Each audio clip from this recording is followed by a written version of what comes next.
Hey everybody, I'm still thrilled to be here, on Commerce Accel. Hope you're enjoying, every session. Hope you're going to things that you need. This is like a content sharing event. Learn.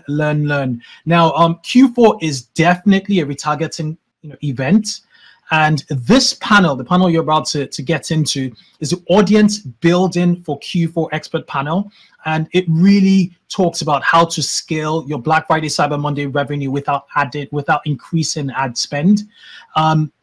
Because we know you need to prioritize the holiday selling season to include retargeting of owned audiences rather than acquire new ones. So I'd just like to hand it over to our moderator, Cart Elster, from the unofficial Shopify podcast, who's going to introduce, all the panelists and enjoy this session. Oh my gosh, thank you. Hello, everyone. Thank you for dialing in to our panel, Audience Building for Q4, and it's an expert panel. We have some folks joining, smarter than myself, to explain this to me. And it is a pleasure to have you here as I learn in public with you. I'm Cart Elster, co-founder of a Shopify agency, EtherCycle, Shopify partner for a decade, and I've been working in e-commerce most of my adult life. So been around the block a few times, but I'm probably best known for hosting the unofficial Shopify podcast. Yes, we have a lot of sound effects on that show. But a little housekeeping before we get started. So this meeting is being recorded. Ensure your device is on mute during panel discussion. Use the Ask a Question feature on the right of your screen to ask any questions in relation to our discussion. We welcome your input and questions. It helps us. And on Twitter, if you're discussing it, use the hashtag #CommerceAccel. At 2x ecommerce and 2x ecommerce on LinkedIn. But we would not be here without our sponsors. We need to plug those sponsors. This event has been proudly sponsored by our good friends at Junie, the financial companion that tracks returns on your entire business in one place. Measure all your ROI at junie.co. And Ecommerce, the omni-channel customer engagement platform of choice for more than 1,500 companies worldwide. Do more at emarsis.com, EMARSYS.com. We're grateful for their support as the event Platinum Partners. Okay, so our session today, the overview. As our wonderful host said, brands with the largest and most engaged audiences win at Q4. I love that line. I love it so much that when I first heard it, I wrote it down, and then I used it on my own show. I stole it. So then, how are you going to build not just a sizable audience before the holiday promos start running, but one that's engaged and primed to purchase this Q4? That's what we're going to talk about in the next 38 minutes or so. Our speakers are going to show us which customer segments have the biggest leverage, how to grow your audiences and which channels to prioritize, how do you transcend data privacy clampdowns, and the best of them all, how to scale BFCM without increasing ad spend. Ooh, there is a lot to live up to in those promises for our panelists. I just have to ask the questions. Fortunately, I don't have to answer them. But our panelists joining me today, we have Jen Furukawa, co-founder, Prehook, and they make interactive quizzes for Shopify stores. That sounds great. Yeah. Those do well. Thanks. And do you host a podcast as well, sir? I do. Yeah. Cart Overflow for I like that name. Yeah, thanks. Stack Overflow influence for sure. But yeah, my name is Gen Furukawa, and did I screw it up? You did. Well, okay. I asked like 5 times and then I overthought it. I'm so sorry. You did. It's okay. It rhymes with Glenn. Oh, there you go. But yeah, Curt, that's a tough intro to follow. Thanks for having me. So yeah, co-founder of Prehook, a quiz builder for Shopify merchants. The main goal is to help merchants accelerate lead growth, list growth in terms of emails and SMS, then recommend conversion rate, and we recommend products. And most importantly now, which I think is covered in another session, but we'll get into here, capture customer data, zero-party data. So I've been in e-commerce for about 10 years, started at a brand called Bucket Feed as an intern. And that was like way back in the day. And then since then, have been in e-commerce tech, e-commerce SaaS, was part of the co-founding team, or part of the founding team, joined early with Jungle Scout. And that's where I met my co-founders and realized that merchants don't necessarily know what problem they're solving for. So with a few questions, they can figure out how to market better, how to position their product better. And that's what I'd love to talk about today. So anyway, thrilled to be here. Hope to answer your questions and add a lot of value. Wonderful. We have another panelist, Soma Toth, CEO of Recart, who previously ran several successful e-commerce stores and then decided to build Recart. Soma, introduce yourself. Hey everyone, my name is Soma. I am the CEO and founder at Recart. And yes, as Kurt mentioned, in 7-8 years ago, I was building my own e-commerce stores, and many of our marketing automations were built by ourselves. And back then we realized, how much money those automations and tools are making to us. So we spent that out a couple of years later into Recart, first as a cart abandonment recovery mobile marketing platform that primarily focuses on Facebook Messenger marketing, and now we're adding additional social channels to help merchants reach their customers and sell more. Wonderful. Should we let's dive in there. So we established, and I think we know if you've done this for a few years at this point, Q4 was described as quote undoubtedly a retargeting event. That may seem obvious to some people, but not necessarily everyone. Let's start. I want to hear both of you. Tell me, why are we describing Q4 in this way? Why are we saying it is undoubtedly a retargeting event? So for then, I will start, sorry. So usually people and merchants themselves don't really consider the fact that when you make your first sale with one of your customers, it usually takes 8 to 10 touch points, 8 to 10 meetings with that customer to see your ads, understand your value proposition, understand your product, understand why your product is important.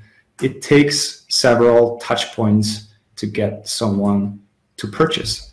If you start too late and you start introduce yourself in the middle of the BFCM rush, where every single customer is being bombarded with all the offers and they don't know anything about your product, you're already too late. And the education won't happen, and those people most likely won't be excited about your product by the time of Black Friday and the high season. So basically, that's why just increasing the prospective ad budget just won't work. First off, at high peak BFCM, CPMs will go crazy. So it's going to be super hard and super expensive to reach your ideal prospective and cold audience. So you're way better off if you start that relationship and that introduction right now, and you build your alternate lists, build your own lists where you can keep your customers updated.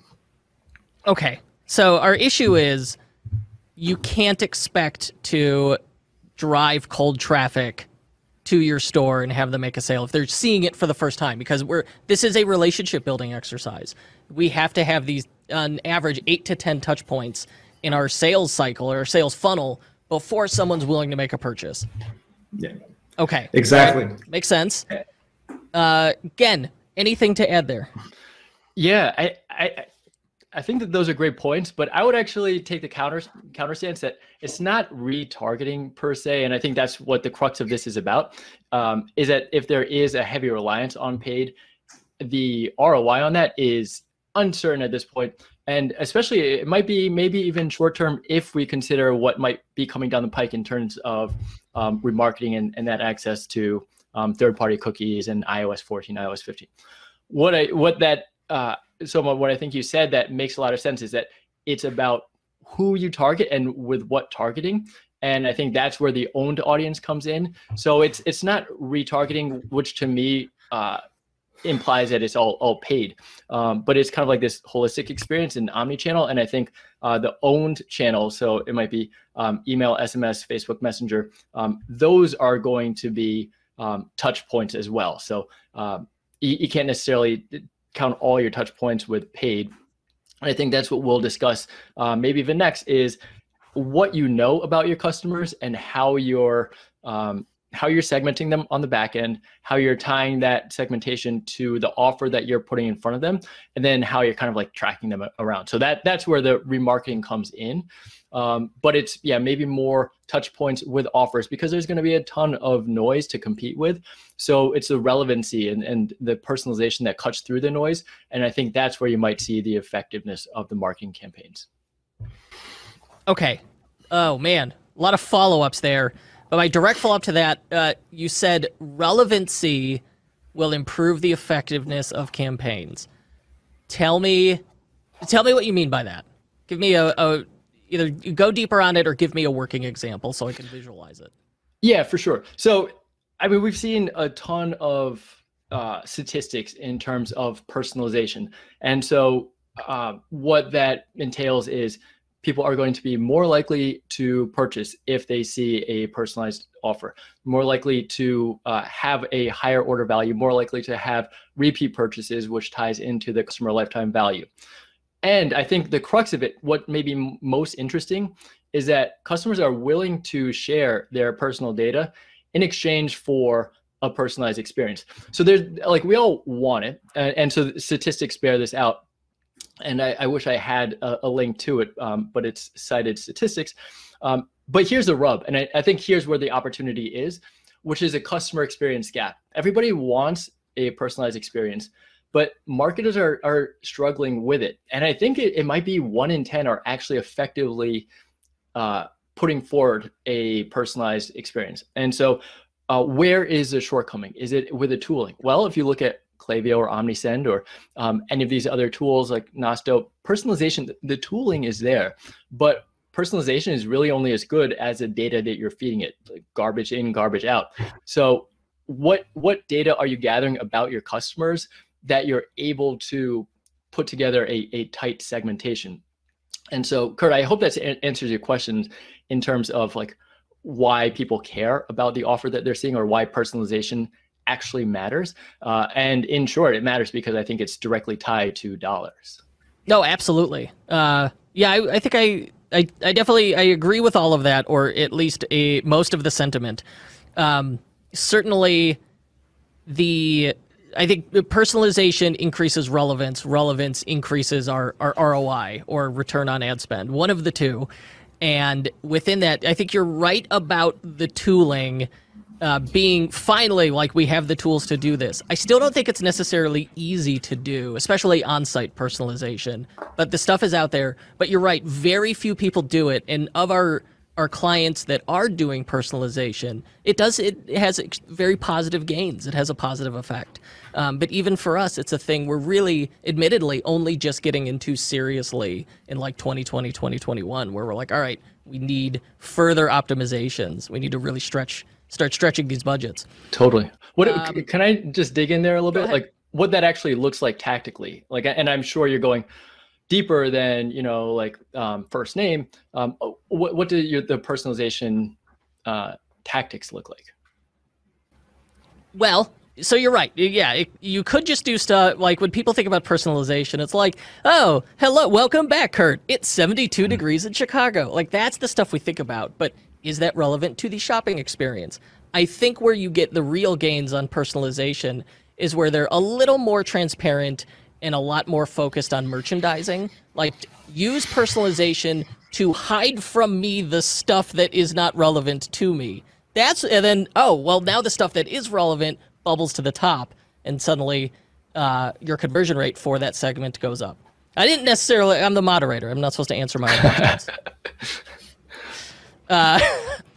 So all right, so moving on from personalization, or perhaps building on it, let's talk about segments. So in the broad sense, I cannot treat my audience as just one single pulsating unit that I market to. It's just not one like Akira type monster that I show Facebook ads to and send newsletters to.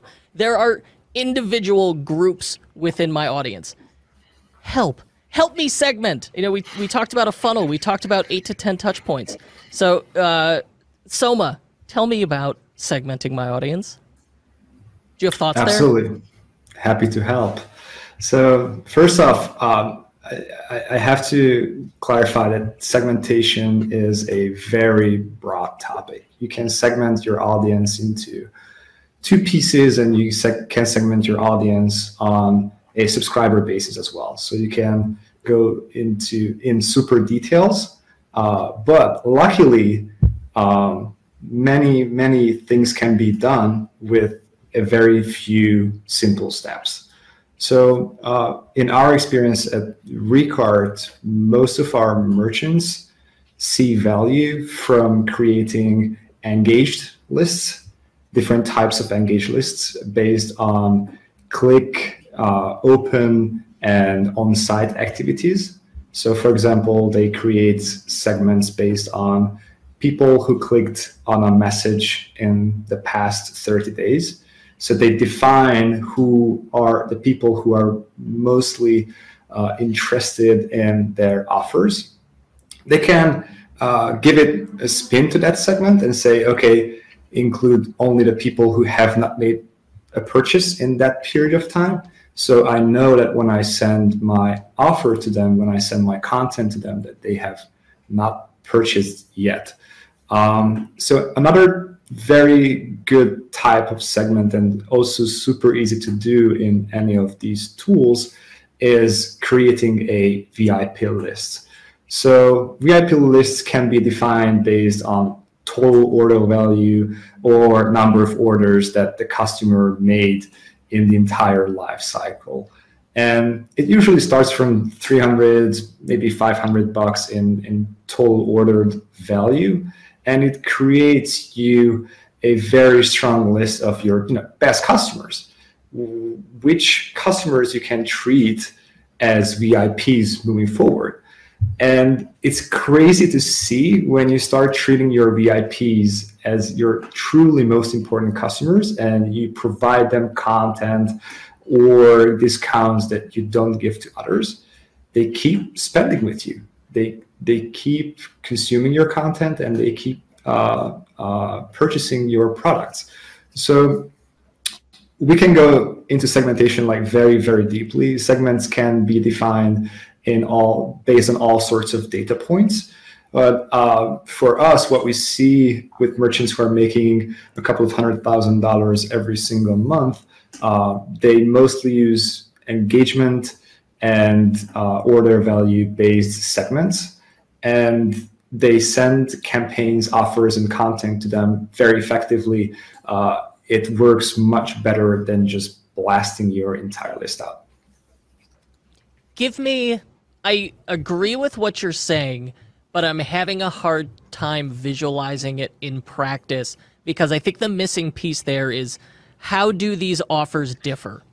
So if I have, we're talking engagement-based segments, or like RFM segments, where I've got, there's a difference between someone who's never made a purchase, the VIP at the other end, and then in the middle we have like made 1 purchase, made 2 purchases, in the last 6 months, that kind of thing. How do those offers typically change between segments? Yeah, really good question. So first off, engaged lists can usually receive non-promotional content as well, like education about your product, new arrivals, things that makes your brand more exciting to them, because you can expect that there's much higher chance that they will purchase when you send the offer. Many merchants, and especially in SMS, where sending messages to your entire list can be fairly expensive, they use this segment to send most of their promotions to the engaged segment, because they know that, okay, it's less likely that anyone else would click on that and purchase. Of course, they send updates to them regularly as well, but not as regularly as to the engaged lists. So with the engaged lists, I see these kind of two differences. And of course, for the engaged lists, you can also do something similar that our merchants usually do with the VIP list. You can increase the discount you send out. And you can send unique discount codes to make it very much personal, and you can handle them as priority customers since you can expect them to convert better. Does that answer your question? Yes. No, absolutely. Again,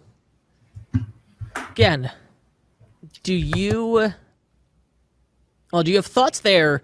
But I'm wondering, since your experience is in customer survey data, is there a way to take a data-driven approach to these segments or segment offers?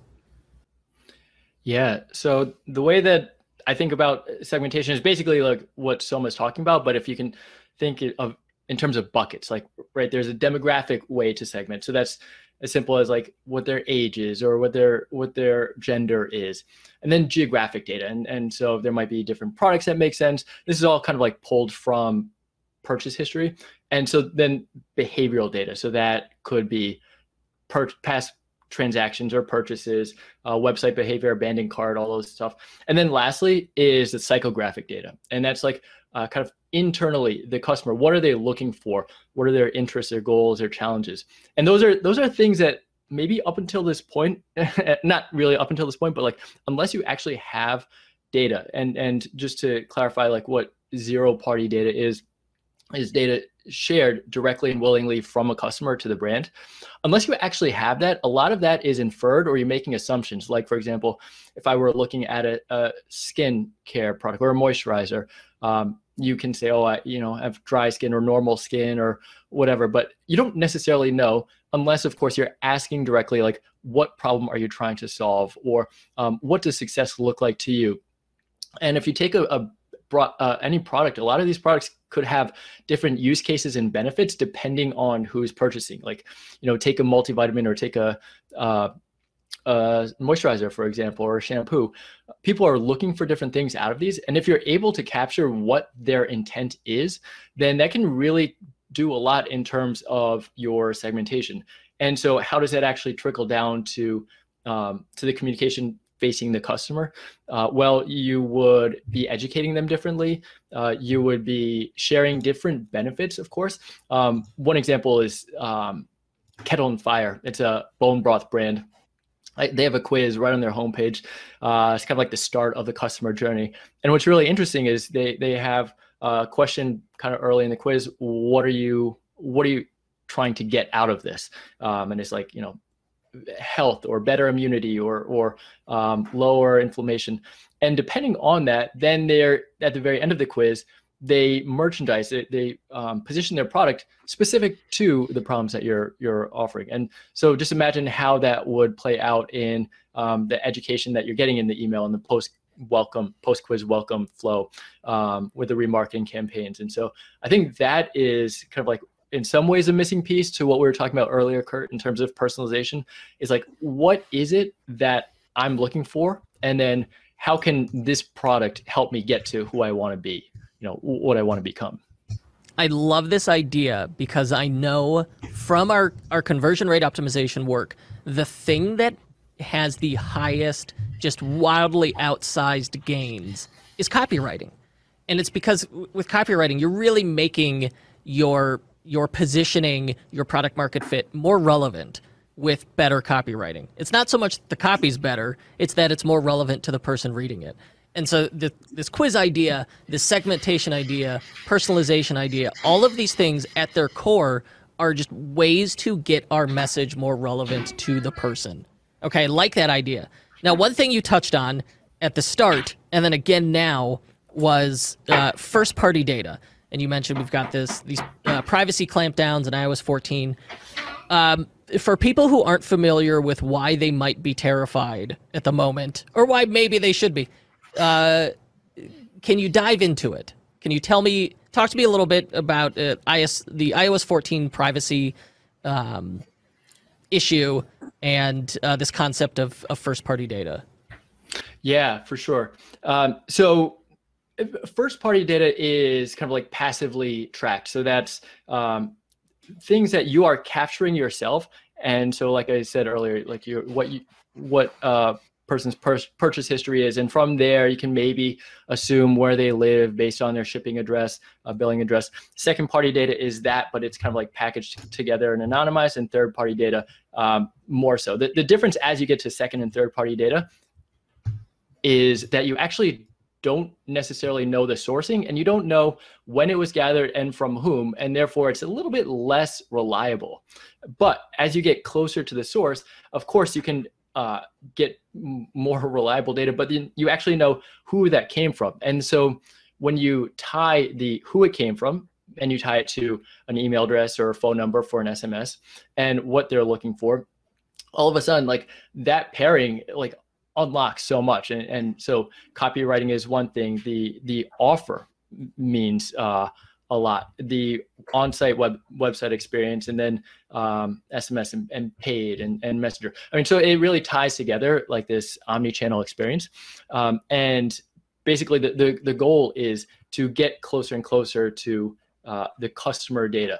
And this is becoming more talked about, I think, as iOS 14. So iOS 14, basically, Facebook is no longer allowed to track, or not just Facebook, but Apple is making changes so that third-party apps like Facebook can no longer track user behavior across different websites, which means that you don't necessarily know, like, if they purchased and what their behavior is. So when you're building out remarketing campaigns, a while ago, or even just a year ago or so, you could reliably build campaigns, let the algorithm do its work.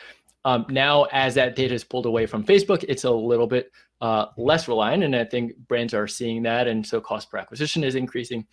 Anyway, that's all to say that there's maybe more of a focus on having an owned relationship with customers, and then having that direct relationship, so email, SMS, and these types of things. Excellent explanation, and far better than I could have done.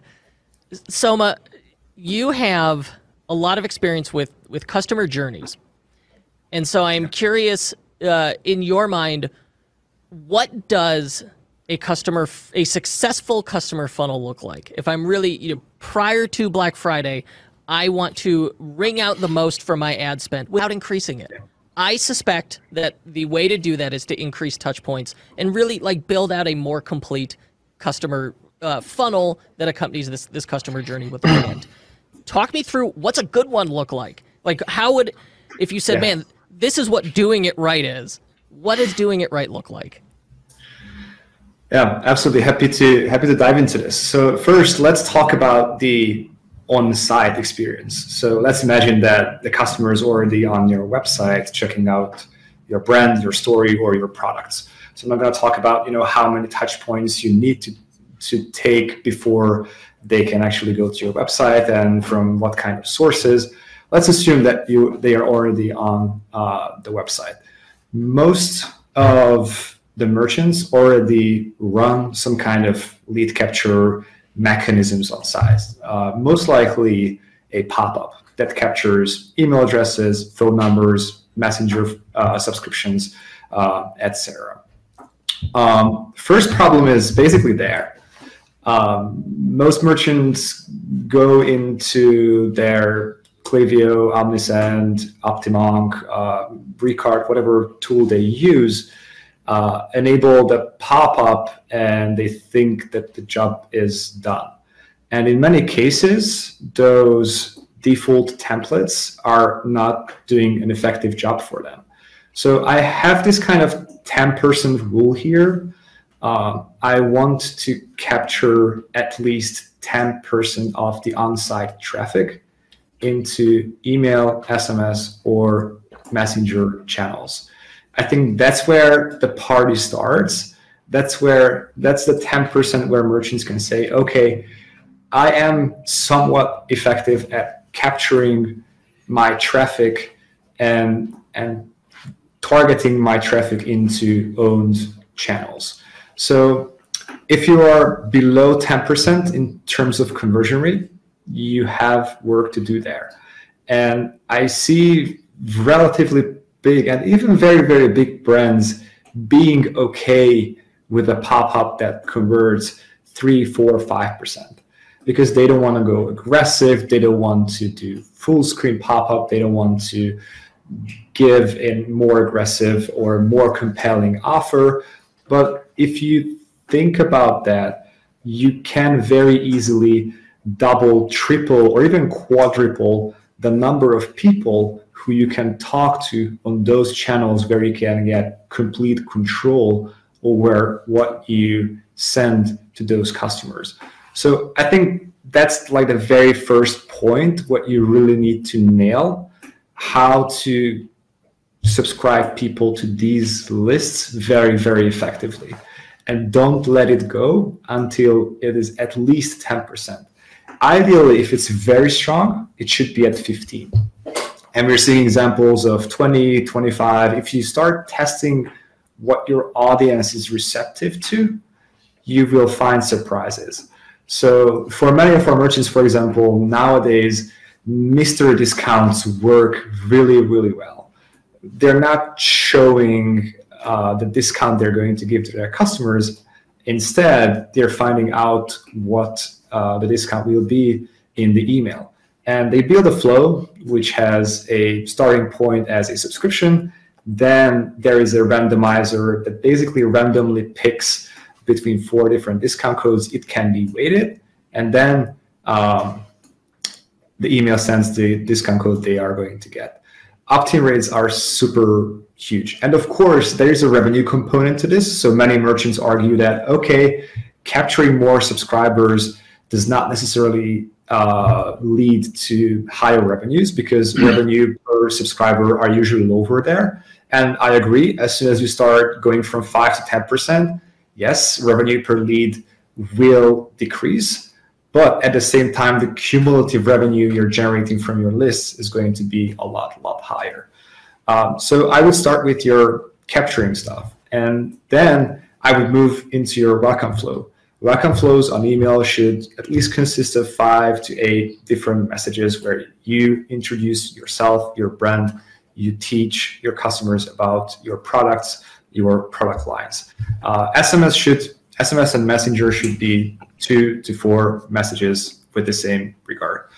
Introductory, educational, and slightly promotional messages to introduce yourself, get the product familiar with the customer. And then what's really important is to have your browse and cart abandonment flows ready and live in your accounts. Not your checkout abandonment, your cart abandonment. Many, and actually most software defines cart abandonment in their dashboard, but what they actually do is checkout abandonment. You have to make sure that your tool actually is able to capture email addresses from pop-ups, tie that email address to the customer, and send them cart abandonment or browse abandonment messages if they leave their cart. In many cases, and I think Klaviyo by default also does checkout abandonment, so customers have to reach the checkout before the cart abandonment flow is being fired. So it's important to double check that, because if it does, you can send five times more messages than compared to checkout abandonment. So then you need to set up receipt, fulfillment, and delivery notifications on both email and mobile channels like SMS and Messenger. You will be surprised how much revenue they're going to generate if you say that, hey, your purchase has been delivered and here's a discount code for your next purchase. And the latest one that is very, very effective, and it's also part of the basics, is post-purchase or the so-called win-back flows, where you remind your customers that it's time to purchase again. So again, get your pop-up in straight, use the 10% rule. It has to be higher than that. Then use the welcome flow, educate your customers, browse and cart abandonment, receipt, fulfillment, delivery, and post-purchase and win-back flows. That's the absolute basics you need to get done in order to generate a steady flow of revenue from these journeys, from these automations. Oh, I love it. That is some good advice there, because I've seen consistently that welcome series and browse abandonment and abandoned cart are where, of the automations, that's where a lot of the money lives. And when you've got this a really great opt-in rate on some kind of pop-up offer, then that welcome series suddenly starts printing money for the brand. And so I like that idea a lot. And the idea of that mystery discount to increase opt-in rate. And you're saying, like, dude, don't settle for, 3-5% opt-in rate. Go 10%, 15%. Wow, that's really wild. I wrote down mystery discount. And that's a thing I've got to store in mind. We're going to try this and see if we get these double-digit opt-in rates like you suggest. And if I don't, I'm coming back to you. Again, I want to know. All right, so I need to grow my audience. You have a quiz tool. I love the idea of quizzes. I don't have a ton of experience with them, but my experience has been positive. In the past, the way we have grown audiences without spending money at the traffic store, i.e. Facebook, giveaways have worked well. I bet quizzes work well, but that's my question. Talk me through, how do I grow my audiences without my own channel audiences without just dumping money into Facebook ad spend? Yeah, for sure. So, Soma, that's a tough follow-up because you laid things out so nicely, very thoughtfully. And I think the mystery discount kind of gets to the same value that a quiz offers, which is basically like, it piques our curiosity. Like, for the mystery discount, what am I going to get a discount? It's going to be a far different opt-in than, like, all right, I know I'm going to get 10%, so I'll just give an email. And I think a quiz plays the same curiosity because we as humans love to learn about ourselves. So that with a quiz, there's always kind of like ideally some thing at the end that we end up learning about ourselves. So what could that be? Could be, there's what's my skin type? What's my, what type of wine do I love or will I love?